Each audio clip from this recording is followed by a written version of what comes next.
The sound of batons striking flesh echoed through Maple Street like gunshots in the morning air.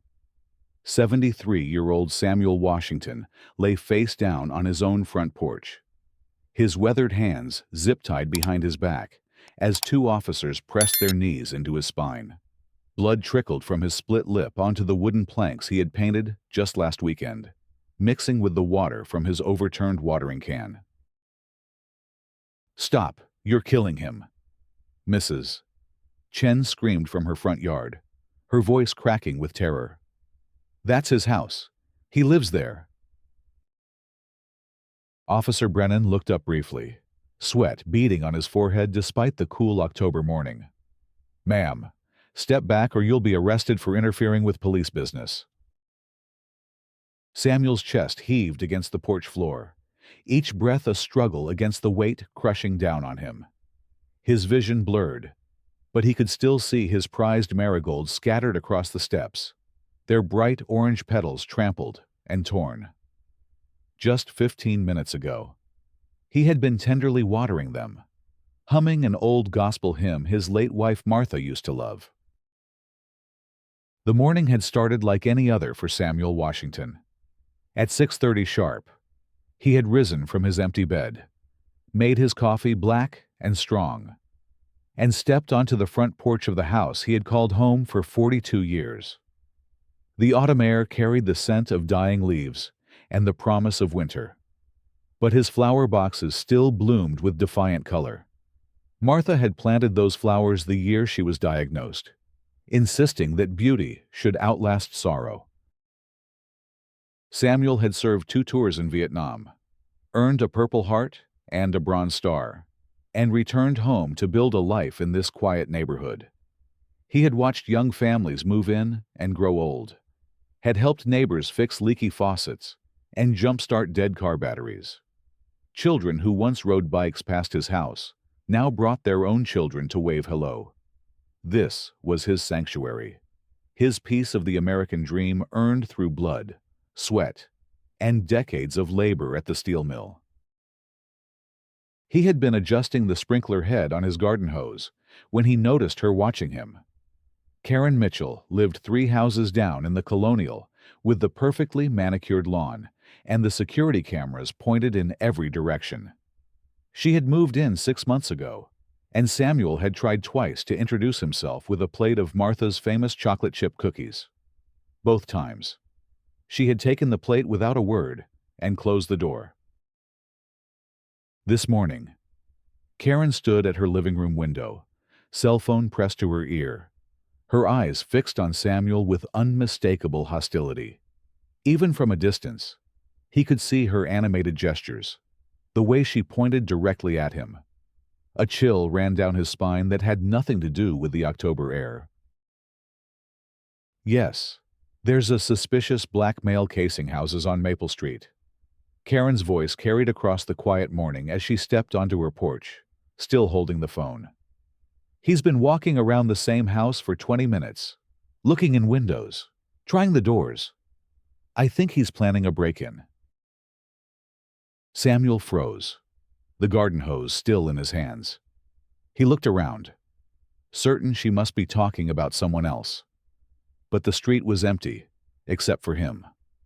His heart began to race as the reality sank in. She was talking about him watering his own flowers on his own property. "Ma'am," Samuel called out, his voice steady despite the growing panic in his chest. "There seems to be some confusion. I live here. This is my house." Karen's eyes narrowed as she spoke into the phone again. "He's approaching me now. I feel threatened. Please send someone quickly." Samuel remained on his porch, but raised his hands slightly to show he meant no harm. "I'm Samuel Washington. I've lived at 1247 Maple Street for 42 years. There's no problem here." "I don't know who you are," Karen snapped, ending her call but keeping the phone ready. "But I know who belongs in this neighborhood, and suspicious activity is suspicious activity." The words hit Samuel like a physical blow. Suspicious activity. He had heard those words before, in different contexts, different decades, but always with the same underlying message. You don't belong here. You never belonged here. Mrs. Chen emerged from her house next door, drawn by the commotion. Elena Chen had been Samuel's neighbor for 15 years, and they had shared countless conversations over the fence, trading recipes, and comparing gardens. Her face registered immediate concern as she took in the scene. "Samuel, what's happening?" she asked, moving closer to the property line. "That woman called the police on me," Samuel said quietly, his dignity intact despite the humiliation burning in his chest, "for watering my flowers." Mrs. Chen's expression shifted to outrage. "Karen, what have you done? This is Samuel's house. He's lived here longer than anyone on this block." "I don't know any Samuel," Karen replied coldly. "I know what I saw, and I know when something doesn't look right." The sound of sirens in the distance made Samuel's stomach clench. He had hoped this misunderstanding could be resolved quietly, neighbor to neighbor. But the approaching wail of police cars told a different story. In his 73 years, Samuel had learned that when the police came, explanations often came second to assumptions. Two patrol cars rounded the corner, their lights flashing, but sirens now silent. Samuel carefully set down his garden hose and moved to the center of his porch, hands visible at his sides. He had trained himself in these moments over the decades. The careful choreography of survival that no American should have to learn, but that he had passed down to his children and grandchildren like a grim inheritance. Officers Brennan and Rodriguez emerged from the first car, hands already resting on their weapons. Officer Santos stepped out of the second vehicle, surveying the scene with sharp eyes. The morning air grew heavy with tension as more neighbors began to emerge from their houses, drawn by the commotion. "Sir, we need you to step down from the porch and keep your hands where we can see them," Officer Brennan called out, his voice carrying the authority of someone accustomed to immediate compliance. Samuel's heart hammered against his ribs, but his voice remained calm. "Officer, I live here. This is my home. There's been a misunderstanding." "Step down from the porch now," Rodriguez repeated, his hand moving closer to his service weapon. Samuel complied, moving slowly down the 3 steps he had built with his own hands 30 years ago. Each step felt like a betrayal of everything he had worked for, everything he had earned. "My name is Samuel Washington. I own this property. I was watering my flowers when—" "Do you have identification?" Brennan interrupted, approaching with Santos flanking him. "It's inside the house," Samuel replied, "if you'll allow me to retrieve it." "No," Santos cut him off sharply. "You're not going anywhere until we figure out what's going on here." Mrs. Chen stepped forward from her yard, her voice trembling with indignation. "Officers, there's been a terrible mistake. This man is Samuel Washington. He's lived in that house for over 40 years. He's a veteran, a pillar of this community." Officer Rodriguez glanced at Mrs. Chen briefly before turning back to Samuel. "Ma'am, please step back. We'll handle this." Karen had moved closer, positioning herself where the officers could clearly see her. "I called because I saw suspicious behavior. Someone who doesn't belong here, checking out houses, looking for ways to break in." "That's absolutely false," Samuel said, his voice growing stronger with righteous anger. "I was watering my own flowers on my own property. I have every right to be here." "Calm down, sir," Brennan warned, interpreting Samuel's justified frustration as aggression. "I am calm. Samuel replied. "But I'm also right. This is my home." More neighbors had gathered now. Tom Martinez from across the street, the Johnsons from the corner house, elderly Mr. Patterson with his walker. These were people who had known Samuel for years, who had attended Martha's funeral, who had borrowed his tools and invited him to barbecues. "Officers, this is insane," Tom called out. "Sam Washington has lived here longer than most of us. He's the guy who organizes the neighborhood watch meetings." But the officers seemed to have made up their minds about the narrative. Santos stepped closer to Samuel, invading his personal space. "Sir, we need to verify your identity and your right to be on this property. Until then, you need to cooperate fully." "I am cooperating," Samuel said, his patience wearing thin. "But I shouldn't have to prove I belong in my own home." The shift happened faster than anyone could have anticipated. Rodriguez interpreted Samuel's words as defiance, his justified anger as resistance. "Sir, turn around and place your hands behind your back." "For what?" Samuel demanded. "What crime have I committed?" "Turn around now," Santos commanded, already reaching for his handcuffs. Samuel's military training kicked in, the instinct to stand his ground when facing injustice.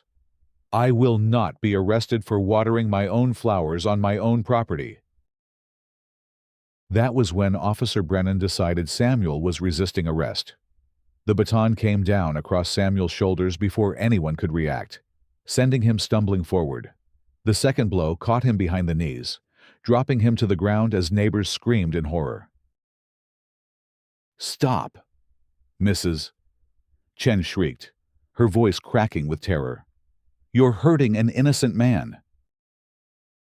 But the officers were beyond hearing reason. Rodriguez had his knee pressed into Samuel's back, while Brennan wrestled his arms behind him. The zip ties cutting into wrists that had once built this very porch, had once held his wife as she took her final breath, had once saluted the flag he had served with honor. Samuel's cheekbones scraped against the rough wood as they forced his face down. The world tilted and blurred, but he could still hear the voices of his neighbors, could still smell the crushed marigolds, could still feel the indignity burning in his chest like acid. "This is wrong," Tom Martinez shouted, pulling out his phone to record. "This man is a hero. He fought for this country." Karen stood back, watching the scene unfold with a mixture of satisfaction and growing unease. This wasn't exactly what she had expected when she made the call, but she had been convinced something wasn't right about the situation. Surely the police wouldn't use force unless it was necessary. Samuel's grandson Marcus had been driving to his grandfather's house for their weekly breakfast when he saw the police cars. His blood turned to ice as he parked and witnessed his grandfather face down on the porch, officers kneeling on his back. Marcus was 25, a law student at the state university, and he knew exactly what he was seeing. "That's my grandfather," Marcus shouted, running toward the scene. "Get off him. He's 73 years old." Officer Santos immediately turned toward Marcus, hand on his weapon. "Stay back, or you'll be arrested too." "He lives here," Marcus yelled, pulling out his phone to call his mother. "This is his house. I have keys, I can prove it." But the officers were too invested in their version of events to listen to reason. Samuel lay motionless now, his breathing shallow, blood pooling beneath his face. Mrs. Chen was crying openly, her hands pressed to her mouth in horror. It was then that Marcus's mother, Angela, arrived with Samuel's lockbox of important documents. She had received her son's frantic call and driven immediately from her house across town, bringing everything she could think of to prove her father's identity and ownership of the property. "Stop this immediately," Angela commanded with the authority of a woman who had spent 30 years as a high school principal. "That is my father, Samuel Washington, and this is his property." She thrust a manila folder at Officer Brennan, her hands shaking with rage and terror. "Here's his deed. Here's his mortgage payment history. Here are his military discharge papers and his medals from Vietnam." The documents spilled across the porch, some landing in Samuel's blood. A Bronze Star medal clattered across the wooden planks, coming to rest near his outstretched hand. The Purple Heart followed, its ribbon soaked red with fresh blood that matched its crimson stripe. Officer Rodriguez looked down at the military decorations, then at the deed clearly showing Samuel Washington as the sole owner of 1247 Maple Street since 1981. The truth hit him like a physical blow. But he was in too deep now to simply apologize and walk away. "Why didn't he just show us identification when we asked?" Rodriguez muttered, trying to justify the unjustifiable. "Because he shouldn't have to prove he belongs in his own home," Angela screamed, kneeling beside her father. "Because this is America, and citizens have rights." By now, the crowd of neighbors had grown to nearly 30 people. Cell phones were recording from every angle, live streams were starting, and the hashtags were already forming. Justice. For Samuel. Racial profiling. Veteran abuse began trending within the hour. Mrs. Patterson, the elderly woman from 2 houses down, pushed through the crowd with her walker, her voice carrying the authority of her 87 years. "Samuel Washington is more American than any of you," she declared, glaring at the officers. "He risked his life for this country, and this is how you treat him." Karen had retreated to her porch, watching the scene with growing alarm. This wasn't how it was supposed to go. She had been certain something was suspicious, certain she was protecting her neighborhood. But seeing Samuel's military medals scattered in his own blood, hearing his neighbors defend him with such passion, she began to realize the magnitude of her mistake. Marcus knelt beside his grandfather, checking his pulse with trembling fingers. "Grandpa, can you hear me, Grandpa? I'm here." Samuel's eyes fluttered open, focusing with difficulty on his grandson's face. "Marcus," he whispered, his voice barely audible. Don't let them make you hate." The words broke something in Marcus's chest. Even now, bloodied and humiliated on his own property, his grandfather was thinking about healing rather than hatred, about hope rather than revenge. It was the most heartbreaking display of grace Marcus had ever witnessed. The EMTs arrived 20 minutes later, called by Mrs. Chen when it became clear Samuel needed medical attention. They worked quickly to assess his injuries: a concussion, 2 broken ribs, deep lacerations on his face and hands, and severe bruising across his back and shoulders. "We need to transport him immediately," the lead EMT announced, loading Samuel onto a stretcher.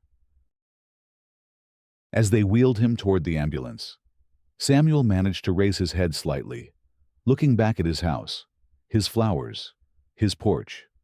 "Martha," he whispered to his late wife, "I'm sorry I couldn't protect our home."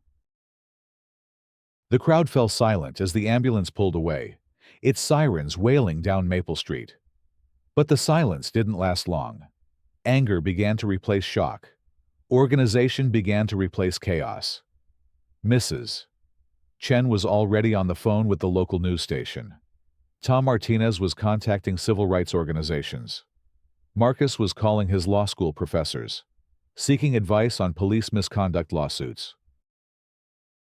Officer Brennan and his colleagues retreated to their patrol cars, filing their reports and calling their supervisors. They would claim that Samuel had been uncooperative, that he had refused to identify himself, that force had been necessary for everyone's safety.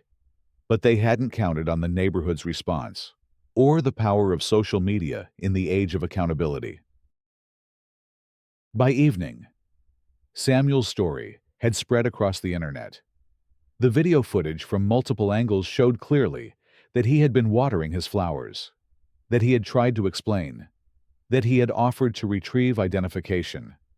It showed Karen's false accusations, the officer's unnecessary aggression, and the community's desperate attempts to prevent the assault. Local news crews arrived on Maple Street by 6 o'clock, interviewing neighbors and broadcasting the story statewide. Mrs. Chen spoke eloquently about Samuel's character, his service to the community, his decades of good citizenship. Tom Martinez showed reporters the thank you cards Samuel had received from the city for his volunteer work.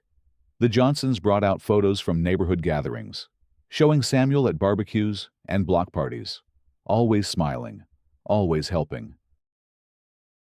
At the hospital, Samuel underwent surgery to repair his damaged ribs and received 23 stitches for his facial lacerations.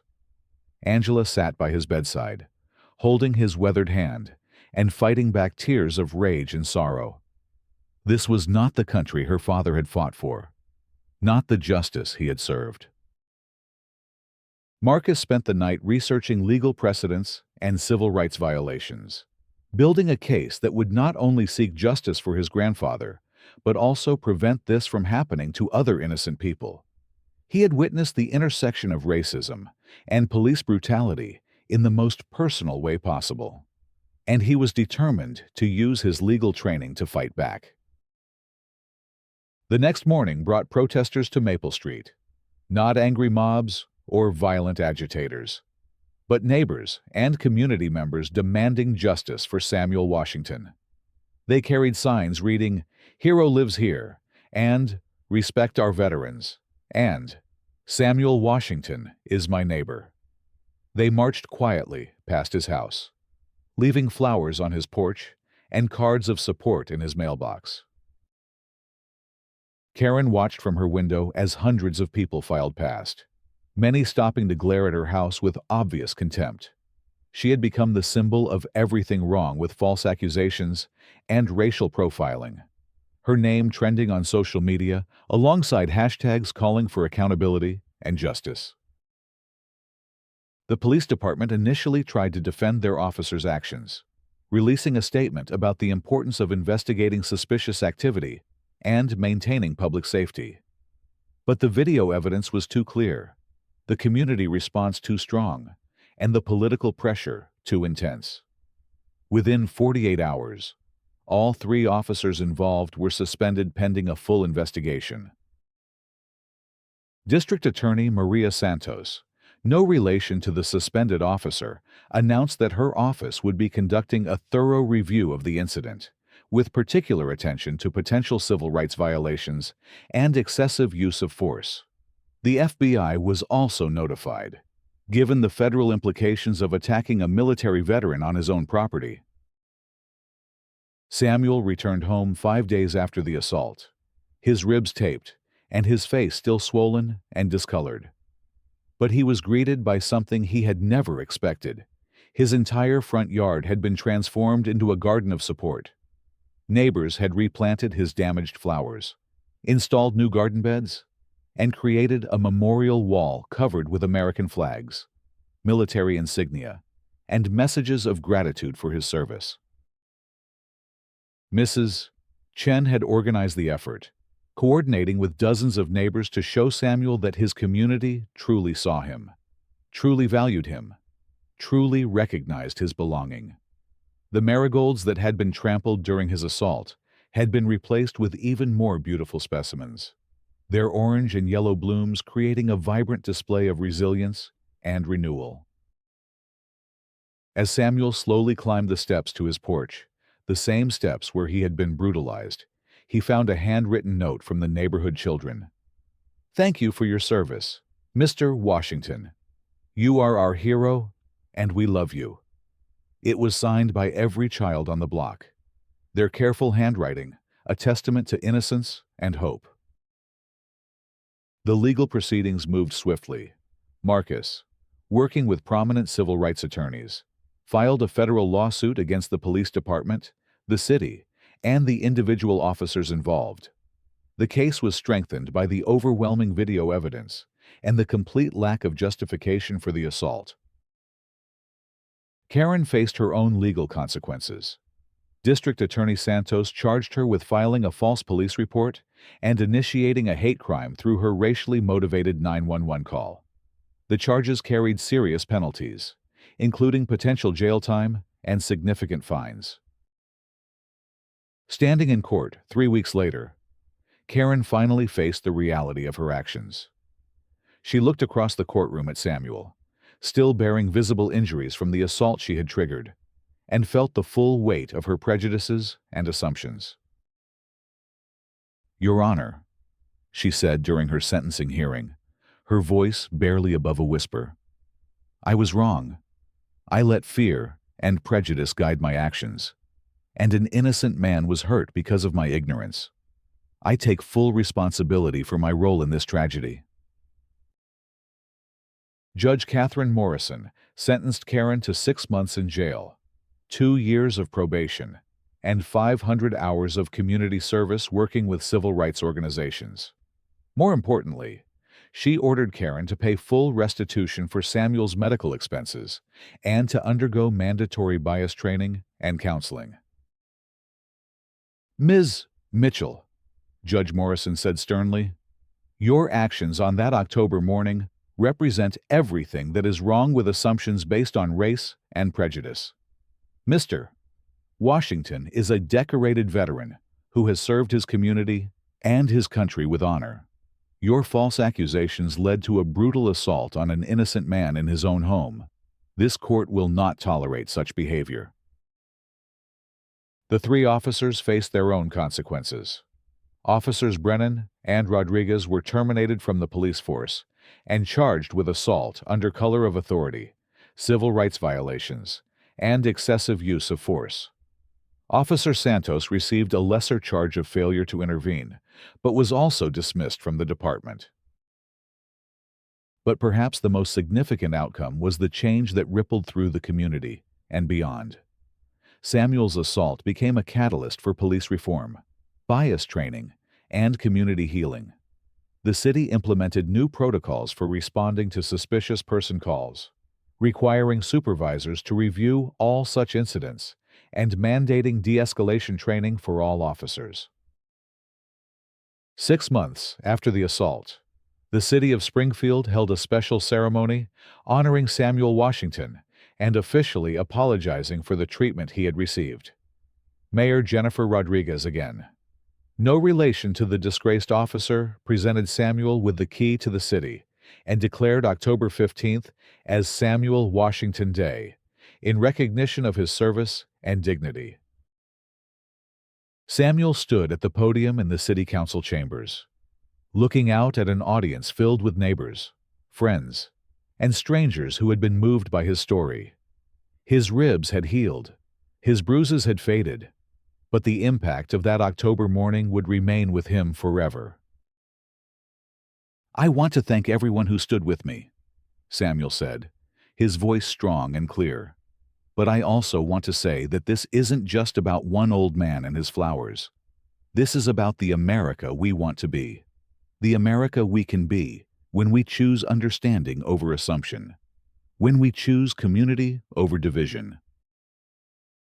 He paused, looking directly at Karen, who sat in the back row, serving her community service requirement by helping to organize the event. "I forgive those who wronged me, because forgiveness is not about forgetting the past.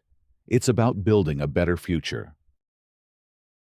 The audience rose in a sustained standing ovation as Samuel returned to his seat. Angela squeezed her father's hand, marveling at his capacity for grace even after such trauma.